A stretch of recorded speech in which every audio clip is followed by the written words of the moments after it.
Okay, I just turned it on. This is what it sounds like now.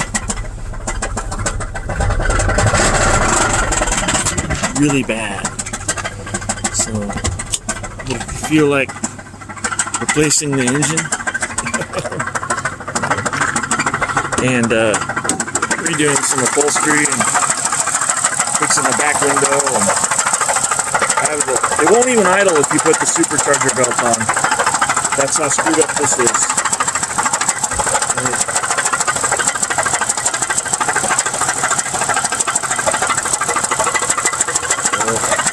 Yeah, you can see smoke coming out of the oil cap.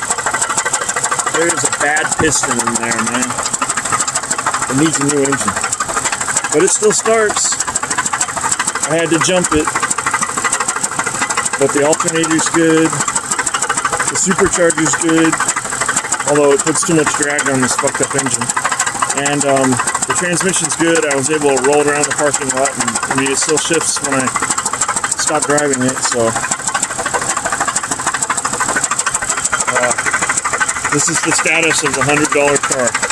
100 bones and it's yours. I want this to be, restored by somebody who wants a project car.